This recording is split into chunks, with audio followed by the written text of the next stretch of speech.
Prithvi Shantirantariksha Shantir Dyaus Shantir Disha Shantiravantara Disha Shantiragni Shantir Vayu Shantiraditya Shantish Chandrama Shantir Nakshatrani Shantirapa Shantiroshadaya Shantir Vanaspataya Shantir Gau Shantiraja Shantirashva Shanti Purusha Shantir Brahma Shantir Brahmana Shanti Shantireva Shanti Shantirme Astu Shantihi. May there be peace on earth and in the sky. May there be peace in the water and in all directions. May there be peace in the plants, in the trees, and in animals. May there be peace in the hearts of all beings. May there be peace in everyone and in everything. Sarvetra sukhinas santu, sarve santu niramayaha, sarve bhadrani pashyantu, ma kaschit dukkha bhag bhavet, sarvastaratu durgani, sarvo bhadrani pashyatu, sarvas sadbuddhimapnotu, sarvas sarvatra nandatu. May all be happy and healthy. May all see what is good, and may no one experience misery. May all overcome their obstacles and acquire good tendencies. May people everywhere find joy and fulfillment.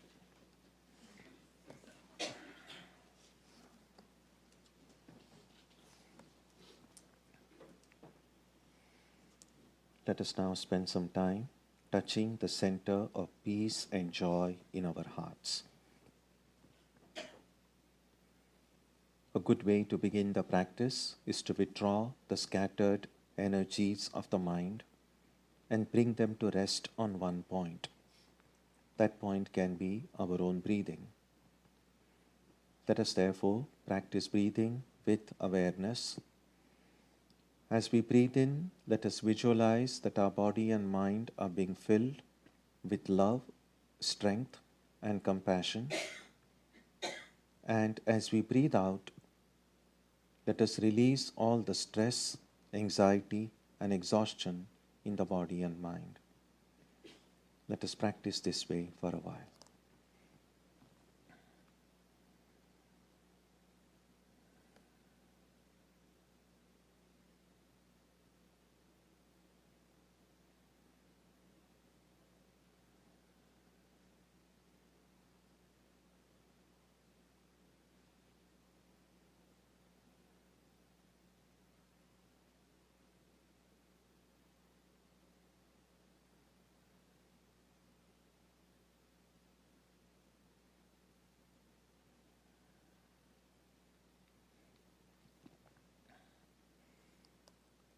Let us now turn our attention to the region of our heart. Although God is present everywhere and in everyone, the divine presence can be felt most clearly in our own hearts. We can meditate in any way we have been taught. To remain focused, we can take the help of a short mental prayer or a mantra or a divine name. Let us now spend some time dwelling on the presence of God in our hearts.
Om Shanti Shanti Shanti Hari Om.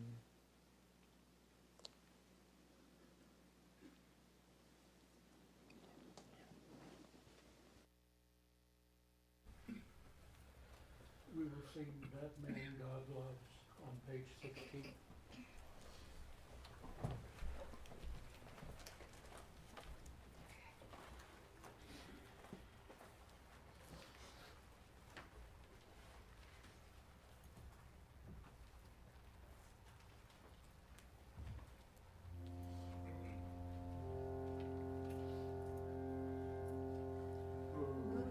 Is not a home which lives, living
Om Asatoma Satkamaya Tamasoma Jyotirgamaya Mrityorma Amritam Gamaya Aviravirmayedhi Rudrayatte Dakshinam Mukham Tenamam Pahi Nityam.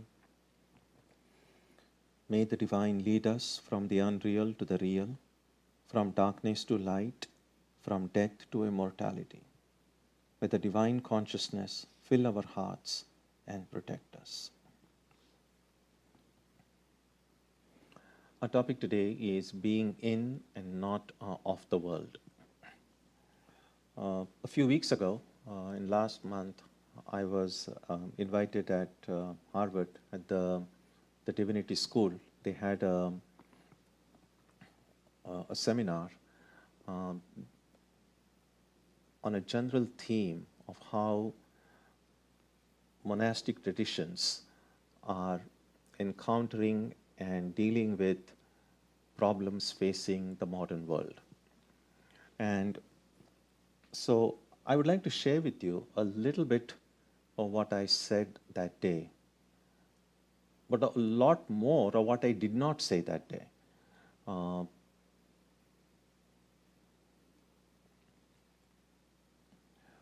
The theme was intriguing because how monastic tradition itself is very ancient. And Hindu monasticism is probably the most ancient in the world. And how does that ancient tradition deal with problems facing the modern world? So it is a very interesting theme. I began by addressing the term monasticism itself. It can be traced back to the Greek word monos, meaning one. In fact, all of these words, monastery, monk, monasticism, all can be traced back to that word being one. And the idea is that as we go through our life and sometimes confront questions about existence, purpose, goal of life, and so on, there are times when we feel, in spite of the connections we have in the world, in spite of the support groups that we have around us, in spite of being surrounded by people, there are times when we feel I'm still alone. This feeling is a little bit different from the feeling of loneliness. That's very different. But feeling of aloneness comes when we seriously think about life. We realize that at some levels, there are things we have to deal with by ourselves. No one in the world can help us, no matter how close they are. In fact, there is an ancient text in Sanskrit which says, and something that I have quoted often on earlier occasions, that the most that anyone in the world can accompany us up to is up to the burial ground or to the cremation place. The journey after death has to be done alone. We come into this world alone and we leave this world alone. And since we have to leave this world alone, it's good to recognize what that aloneness involves and practice a little bit of that aloneness in the mind, since we have to be alone at some point. If you're totally unprepared for that experience of aloneness, then it can be difficult. And so monasticism can be traced back to that sense of recognizing that at some level, at some stage, maybe at the deeper levels of life, every one of us is alone. And as I've said, and this needs to be stressed again and again, that this being alone is very different, in fact, very different from the experience of loneliness. In fact, I think it was Plotinus who, probably he, or one of the Greek philosophers, who we have see this phrase, the flight of the alone to the alone, the small a to the capital A.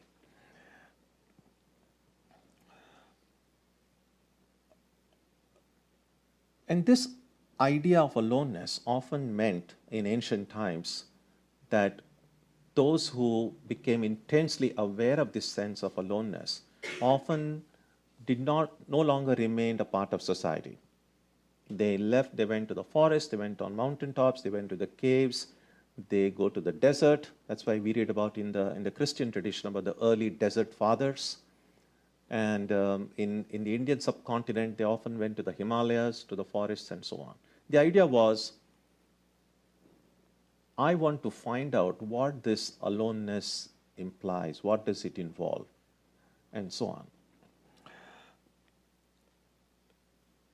Now, the history of in the Indian subcontinent, a lot of the social structure in India was changed, was forced to change because of this prolonged subjugation, almost 600 years under Mughal rule, and then more than 3 centuries under the British colony. So with all these profound socio-political changes occurring, many reform movements began in that part of the world. Many of these were led by lay people, mainly in order to reorganize Indian society. And then some reform movements were led by the monastics to reorganize the spiritual lives of the people in that part of the world. Now, in the old model, the distinctions were very clear. Those who lived within social structures had duties toward the community. The community expected something from them, and they had to give back because in return, they got the support and the benefits from this collective life. And these handful of people who decided we just want to experience our aloneness went to the forest or the desert or mountaintops. They were no longer active part of society, so they were freed from many of the social expectations and duties. And so the distinction was clear. The monastic, as it was understood then, was not a part of society, and the non-monastic, the lay people who lived and worked within social structures, they were in, the monastic was out. Now, in the new model, you could say, I'm calling it new because oftentimes they use the term neo-monasticism. And Swami Vivekananda is often credited with bringing about a very significant change in which how monastics saw their own role and their own duties in modern times. And that was in the monastic order which Vivekananda started, and to which I and the monks of the Vedanta Society belong. They don't go to the forest. I mean, we do go for some time and spend time in the Himalayas, but we don't go and stay there permanently. If we did, then there would be no Vedanta Society. So there is clearly some difference. And so this new way of leading monastic lives right in the hearts of society, sometimes in the heart of a big cities like Boston, how does it change the monastic ideal? How do such monastics living within society deal with social issues, with the problems of the modern world? Because when you're not a part of society, you don't have to deal with it. Those who live here have to deal with it. But now those who formerly went to the forest and now living in societies, they are not immune to the changes that are occurring in society. So how do they deal with it? Or what do they have to contribute to solve the problems facing the modern world?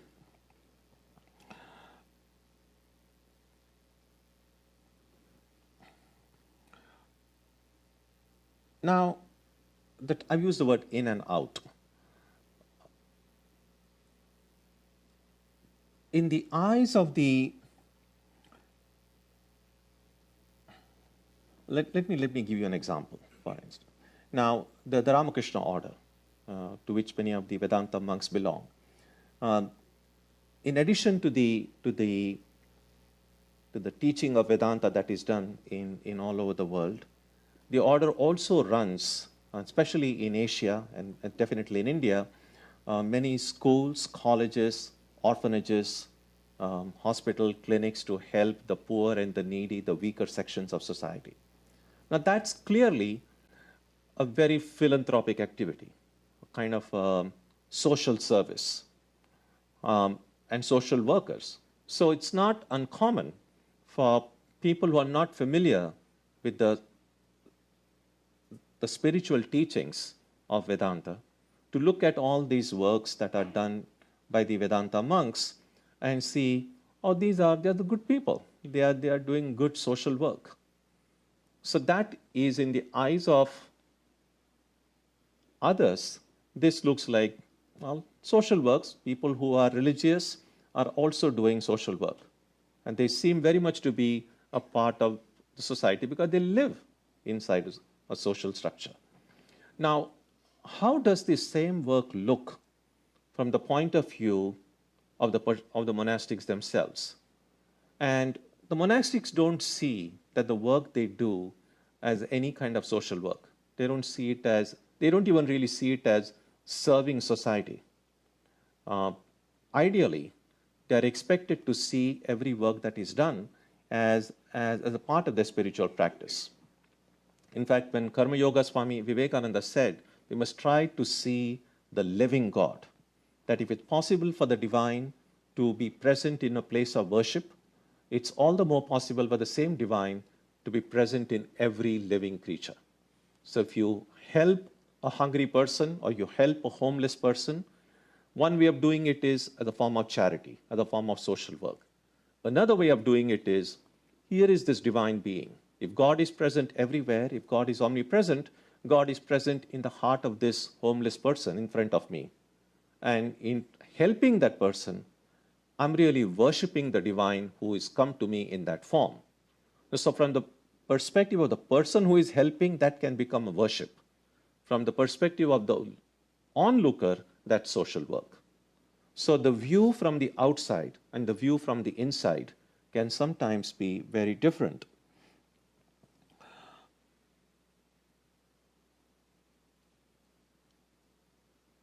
This is a part of what I said at Harvard, but there's a lot more that can be said on this subject, and which is what I want to share with you today, because this was not really the main theme of the seminar. I didn't say this, and what I wanted to say was that this idea of new monastic or the neo-monasticism, that a monastic who wants to experience oneness, instead of leaving society, chooses to dwell within society, is not really a new ideal. Although it's credited, Vivekananda is credited with making these changes in a monastic ideal. In a spiritual sense, it's not a new ideal at all. This is really centuries old. In the Gita, chapter 5 of the Gita, verse number 3, this is what Krishna says. Jneyasa nitya sannyasi yo na dveshti na kankshati nirdvandvo hi mahabaho sukham bandhat pramuchyate, which means an eternal monastic is one who neither hates nor expects anything. Free from all conflicts, such a person easily gets out of bondage. Look at the term that is used in the Gita, Nitya Sannyasi. Sannyasi is one word that we might translate as a monastic, and Nitya means eternal. So Krishna says there is such a category called an eternal monastic, one who is always a monastic. And that monastic is one who has succeeded in eliminating all hatred from his or her heart, who has learned how to live without any kind of expectation, who does his or her duties, carries out their responsibilities as best they can, recognizing that what is good for me, God will arrange to bring me what is good for me. All that I need to do is to remain on the right path, do the right thing, do what is good, not hurt anyone, live without expectation, not hate anyone. And if I can live that way, Krishna says, I am an eternal monastic.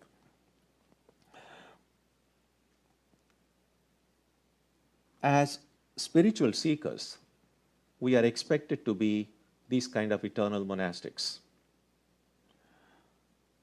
M, the recorder of the Gospel of Ramakrishna, he once said to Ramakrishna that for a lay person to devote his or her time exclusively to spiritual life will be difficult, virtually impossible, because there are so many other worldly duties and responsibilities to attend to. While it's okay for these few monastics who leave everything and go away to think of nothing but God, what would happen to the rest of us, where we have got so many other things to attend to? Just not possible to think of God all the time, just not possible to practice spiritual disciplines all the time. To which Sri Ramakrishna said, and these are his words, there are two kinds of yogis, the revealed and the hidden. The householder may be a hidden yogi. None recognizes them. The householder should renounce mentally, not outwardly. In teachings of Ramakrishna, we see that he stresses that there are two kinds of renunciations. One is the outer renunciation. The external renunciation involves clearly taking formal vows related to monastic life, which automatically brings a separate identity, a different identity.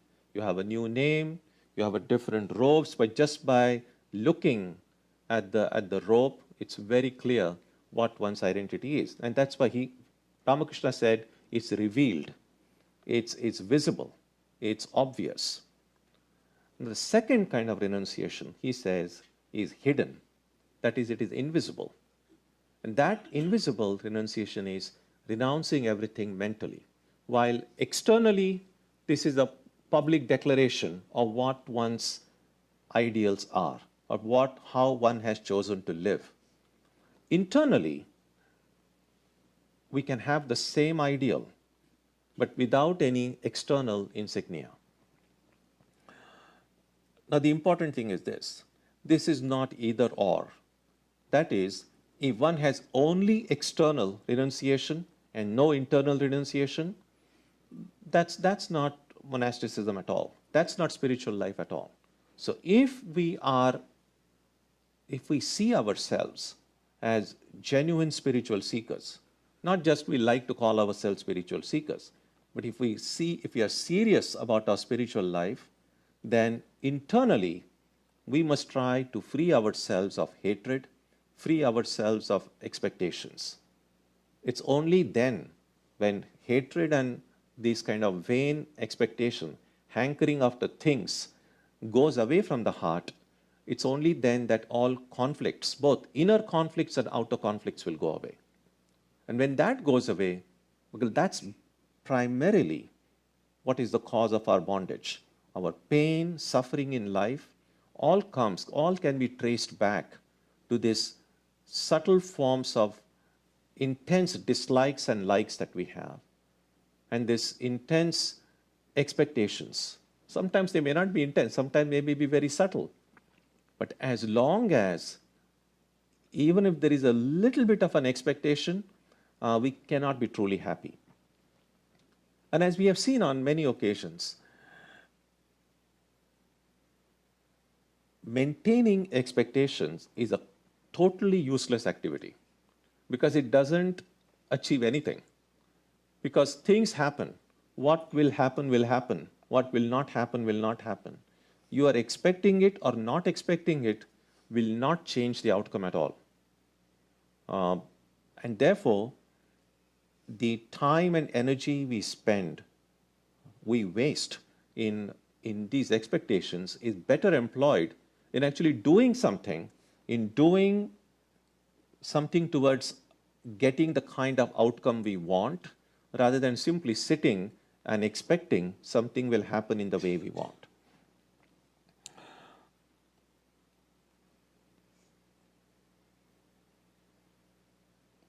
So a spiritual seeker, therefore, is both in the world but not of the world.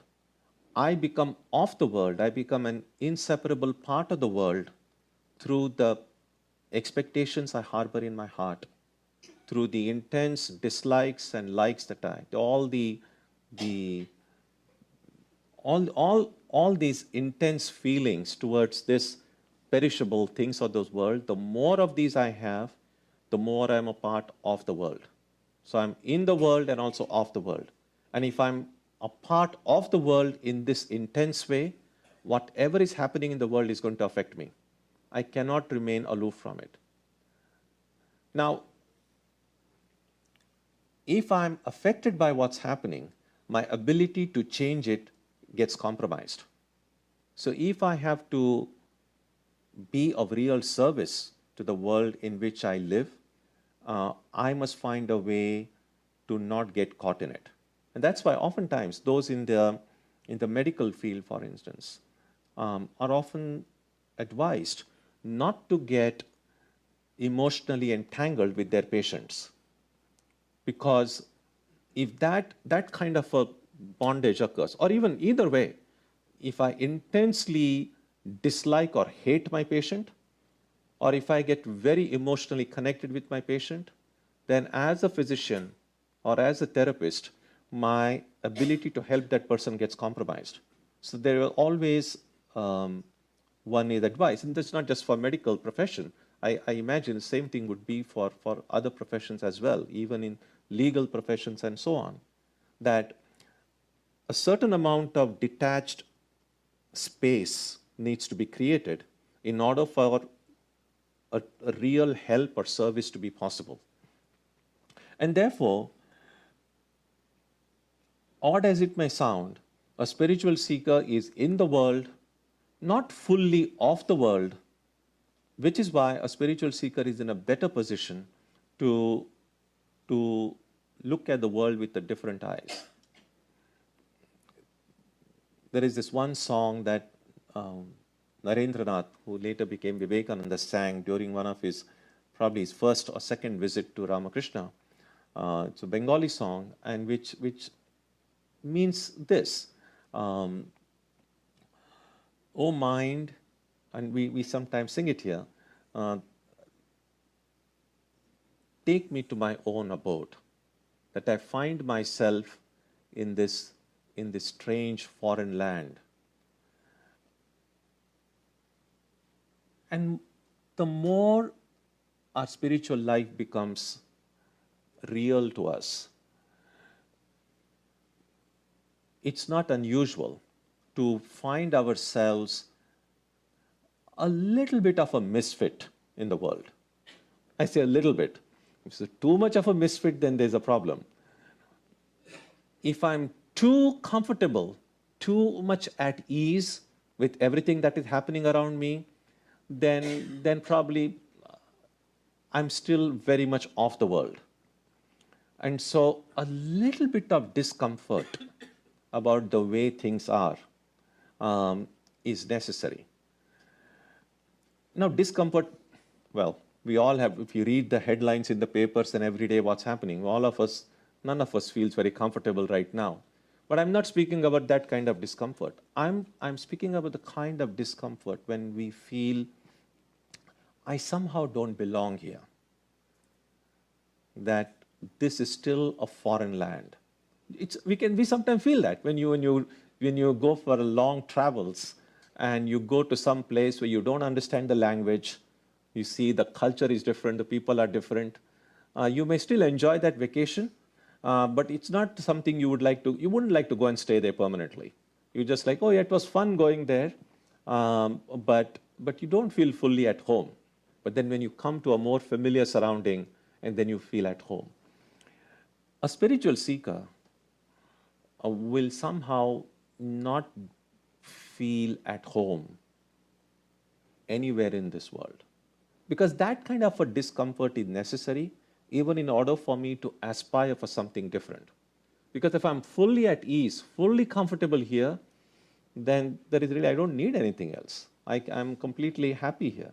So there is a little bit of disenchantment, a little bit of discomfort, a little bit of the feeling that now there has to be something better in life than what not only what I have experienced, but what people in history have experienced, that there has to be something deeper, something more profound, something more satisfying, something more fulfilling.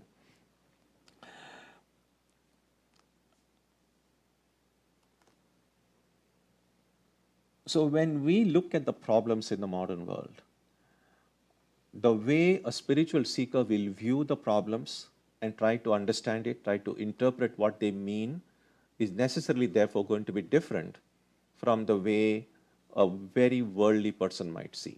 And I use the word worldly simply in the sense one who is not interested in or doesn't care for anything beyond this world. So how would a spiritual seeker look at some of the problems? And it's possible to look at these problems in specific ways about what's happening in your neighborhood or in your country or in certain parts of the world. Or it's possible to to go to the root of the problem and see what is exactly causing the problem. And one major problem today, of course, is the problem of inequality. And it's this inequality that has led to the resulting discrimination on the basis of wealth, gender, race, color, religion. Now, how do we deal with this kind of inequality and the discriminations that it has led to? Now, one way of dealing with it is clearly through protests, through legislation, through recourse to law, and there are a lot of people doing it, and that has definitely some utility. That's needed. But a spiritual seeker might see that there is another way of looking at it, that in addition to or beyond simply protesting or beyond trying to find legislative solutions to these things, the spiritual seeker might say, but what has it really caused this problem? Is it possible to solve it simply by passing some bill in the Congress? Or is the problem more, or are we treating symptoms more than the actual cause of the problem? A spiritual seeker might discover that inequality is kind of inbuilt or is somehow inherent in life. Partly based on our observation, at no point in history have we seen that everything was equal. While equality has always been a great ideal to strive toward, and we have not found any time in history that things were always, or even for a short time, completely equal at all levels. And since it never has been so far, it's not unreasonable to be a little bit cynical whether suddenly you pass some law and everything is going to be wonderful overnight. So that might lead us to think that it's possible for us to try to minimize inequality as much as we can, but probably not remove it totally. And therefore, we need to keep fighting. We need watchdogs in every generation to see that inequality is kept within manageable limits.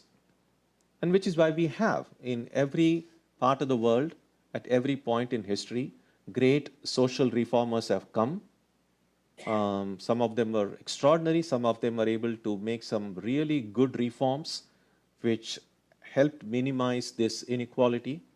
Things went on well for some time, and then again it kind of became bad. and then you need another set of reformers to come and help. And that's pretty much the history of most parts of the world.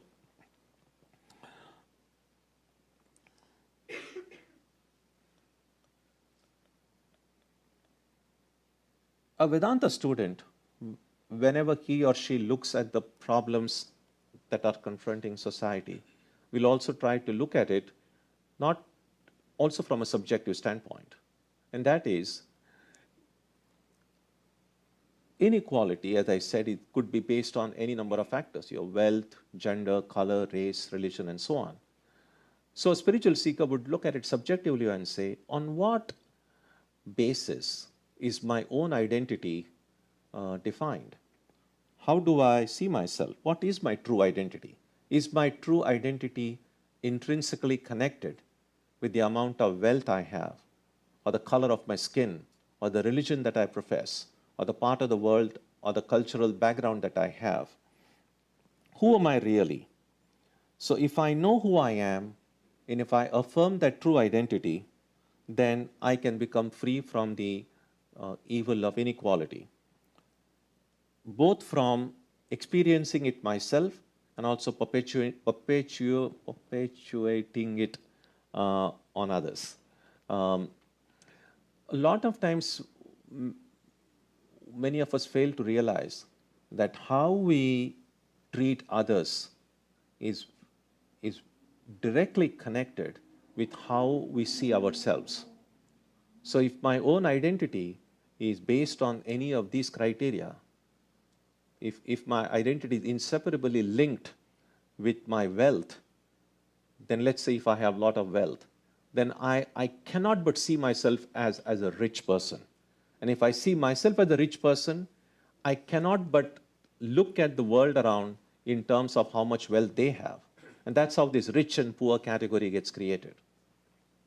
If my cultural identity, of my racial identity, becomes like my primary identity, then I'm going to look at everyone on the basis of their cultural, their racial identities. And that's how then the society gets divided.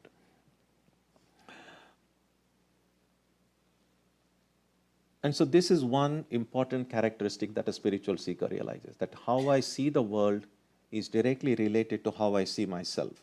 And this knowing of one's own true self, and that is why it becomes the central practice in Vedanta, that most evils in the world, in society, can be eliminated if I try to remove that root of evil in my own heart. And the root of evil in my own heart is the distorted perception of myself. If I know exactly who I am truly, beyond all these perishable identities connected with my body and my mind, or my possessions, or the historical accidents about where I was born and in which what was the racial identity of my parents, or which part of the world I grew, in which family I grew up, and what was the cultural and religious background of that family. Many of these were just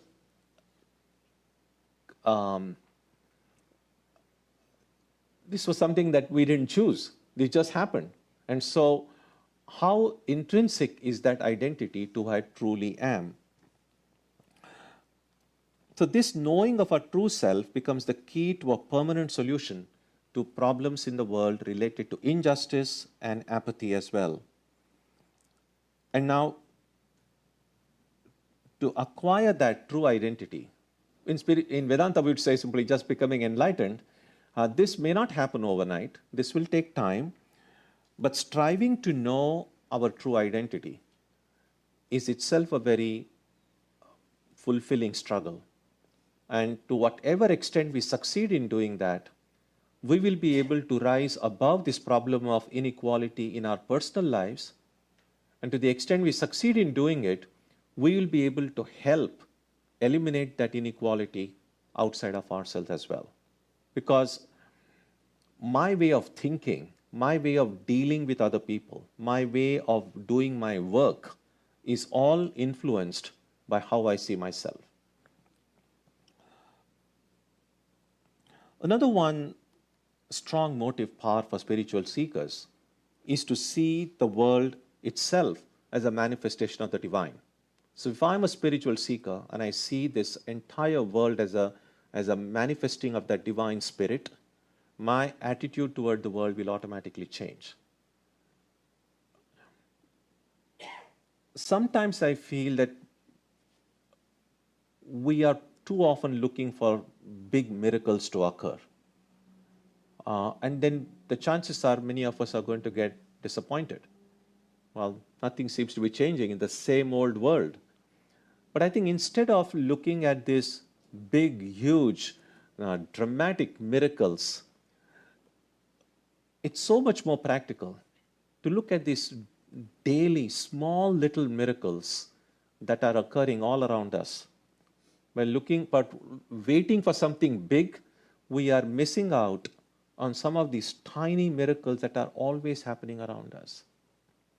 If you meet a friend or you see someone who is passing through a difficult time in life, and we know if when there is this real struggle, real difficulty going on, it doesn't always remain inside.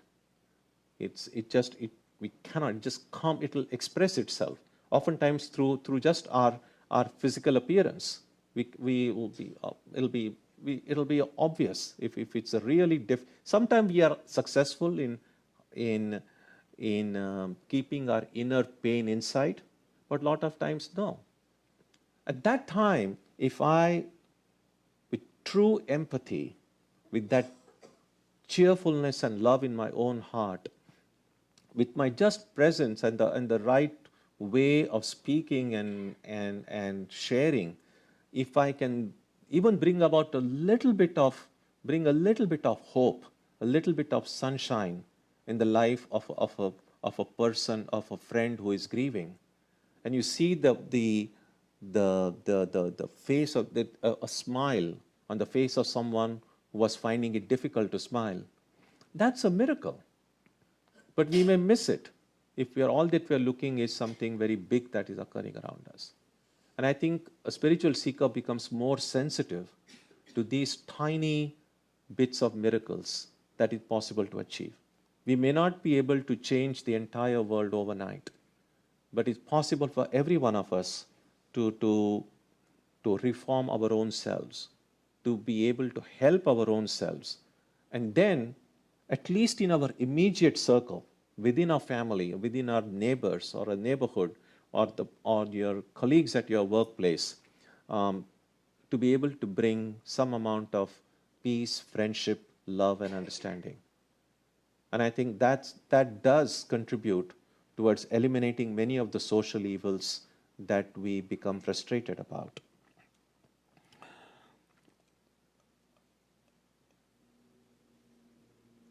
Another one strong motive for a spiritual seeker would be to not simply think about just a short-term view of life, but also have a little bit of a far sight and foresight. And that would be to not simply think that I want to be happy now, but a spiritual seeker would say, what kind of a world I'm leaving behind for my children or my grandchildren? And so the issues, for instance, the problem about the environment, the air pollution, water, and so on. So it's not simply that, well, the world is not going to end within the next few years as long as I live, and I don't care what will happen afterwards. That seems a very selfish way, and that's not how a spiritual seeker would think. So even being this concern, if not for the entire world, at least for one's own children and grandchildren, for one's own family, will make us address some of these social issues of our time in a more gentle and a careful way.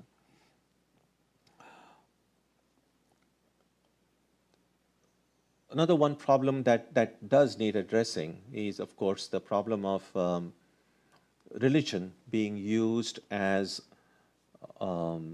religion is such a strong motive power that oftentimes religious language and symbols and religious feelings and emotions are misused by leaders in other fields, such as in politics and so on, even in the financial world. religious the religious sentiments are misused to mobilize people for all these different agendas. And therefore, the need for interfaith dialogue becomes very important. So that's another one major issue uh, that we are faced with. And a spiritual seeker will have to find a way of how to understand the role of religion and spirituality in their own lives, and to see, first recognize how these things can get misappropriated or misused in society, and try as much as they can to correct or to restore the balance.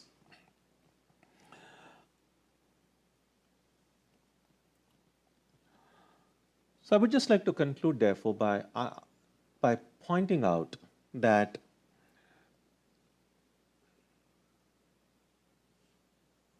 as spiritual seekers, we are all in the world, but we don't have to become worldly. Just because we are in the world doesn't mean that we have to be worldly. The example that is often given in Vedanta books is of a boat. A boat, that the right place for a boat to be is in water. Or a boat which is on land, really just occupying space, is totally useless. Um, but a boat, the right place is in water. But the boat should be in water, but the water shouldn't get, well, not at least too much water in the boat. That was the problem with Titanic. Uh, so none of us is out of the world. I mean, I spoke earlier about monastics going to the mountain tops and desert and all of that. But it's not as if mountaintops and deserts and forests are not part of the world. They are also part of the world. So none of us really is out of the world in that sense. We are all in the world. Just because we are in the world does not mean that we have to embrace the world with all of its limitations, with all of its dark side. Can we be in the water and not be affected by it? The example also sometimes given in Vedanta text is of a lotus flower. A lotus grows in the water. That's where the right place for it to be. In fact, there's a lot of mud, and where the lotus takes its roots, it's not pretty at all. But then it doesn't remain stuck to that pretty messy ground on which its roots take, and then it rises above. And then when it comes on top of this, on top of water, you see this beautiful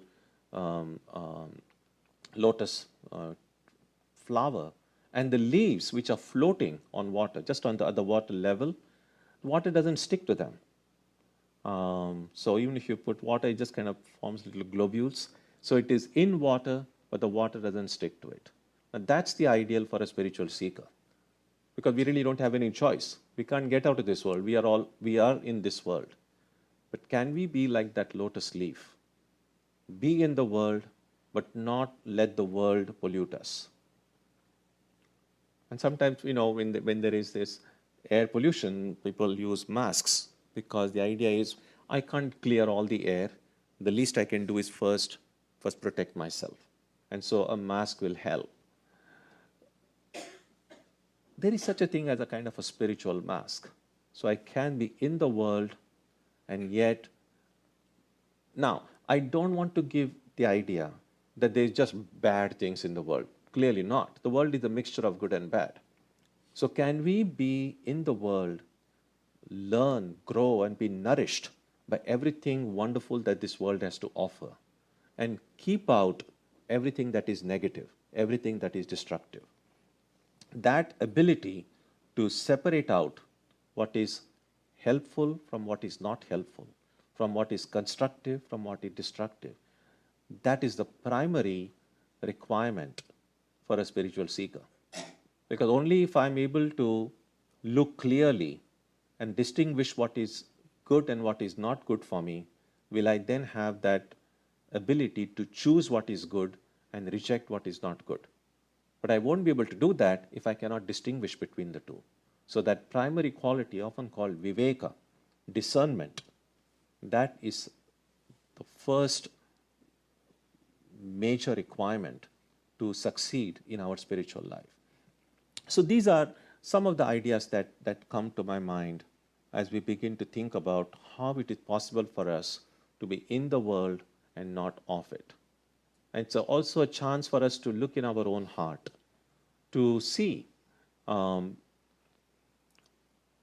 as look at our own life's experiences and see in what way the world has changed us. What kind of good, positive changes that have occurred, and what not so good changes that have occurred in me. What are the things I must be grateful for for the world that it has given me, and what are the things I must be careful about so that it doesn't hurt me. So this kind of a thinking in a spiritual seeker's heart is very helpful. And it is only in that way we will be able to protect not only ourselves, but we will be able to protect and nourish even those who are around us. And eventually we will realize that we're neither in nor out. This in and out categories are very fragile. We are neither this nor that. It's not about being worldly or not worldly. We just have to be our true selves. So at some point we'll leave behind this distinction between being in and out and just remain our true self. And that remaining as our true self, that is what in Vedanta is called a real freedom. Om Jananim Saratam Devim Ramakrishnam Jagadgurum Padapadme Tayo Shritva Pranamami Muhurmuhu.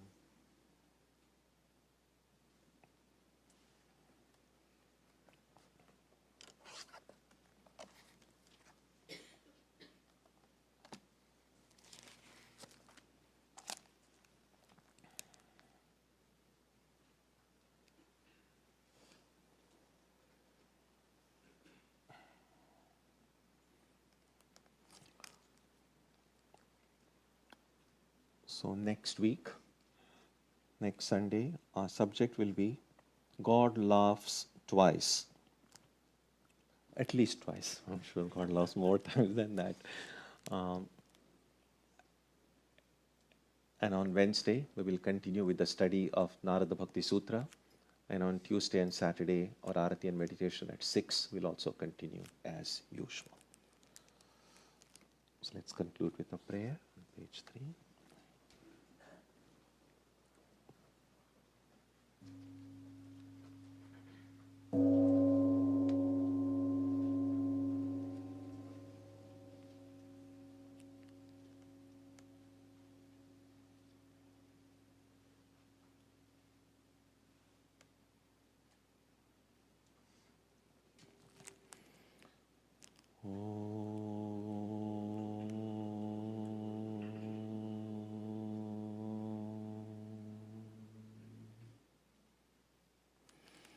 May the Divine Being, who is the Father in heaven of the Christians, Holy One of the Jewish faith, Allah of the Muslims, Buddha of the Buddhists, Tao of the Taoists, Ahura Mazda of the Zoroastrians, the Great Spirit of the Native Americans, and Brahman of the Hindus, lead us from the unreal to the real, from darkness to light, from death to immortality.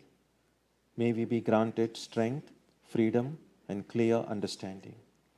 May we learn to see God in our own hearts and in everyone around us.